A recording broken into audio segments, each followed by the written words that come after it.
Someone is hunting statues, not people.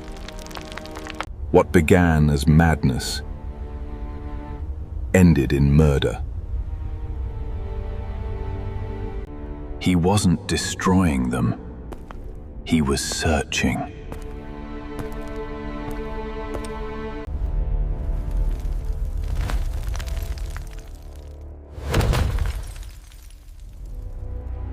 In the heart of London, where fog wraps the streets in mystery, strange things often happen. But even by those standards, this case was unusual.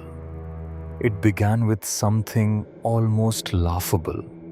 Across the city, someone was breaking into houses, not to steal valuables, not to harm anyone, but simply to smash plaster statues of Napoleon Bonaparte. One after another, the statues were destroyed. At first glance, it seemed like the work of a madman. But Sherlock Holmes was not a man who believed in madness without reason, because to him, every action, no matter how strange, had a purpose. As the incidents increased, a pattern slowly emerged. Each statue that had been destroyed was identical and came from the same manufacturer.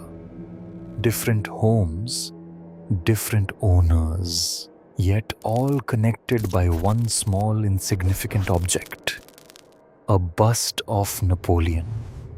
Holmes began to suspect that the statues themselves were not the target, but something hidden inside them. Then, the case took a darker turn. One night, outside a quiet house, a man was found dead. His body lay near the shattered remains of yet another Napoleon statue. What once seemed harmless had now become murder. The dead man was identified as an Italian criminal, and suddenly, everything changed.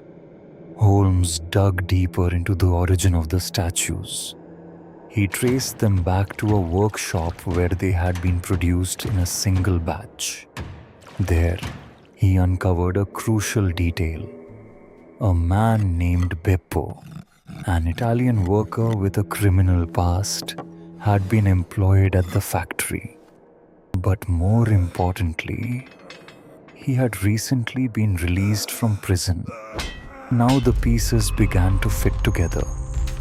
Holmes realized that Beppo must have hidden something valuable inside one of the statues while working at the factory.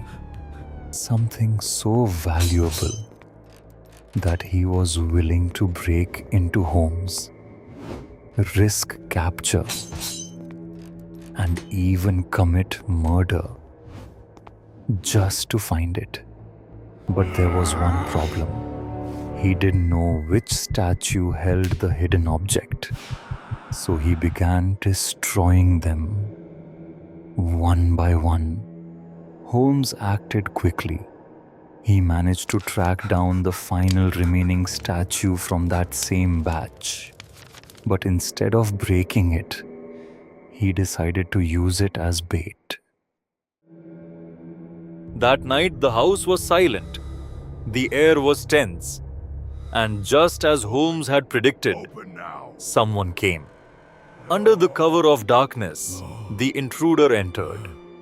Without hesitation, he grabbed the statue and smashed it to the ground. In that very moment, Holmes and his companion moved.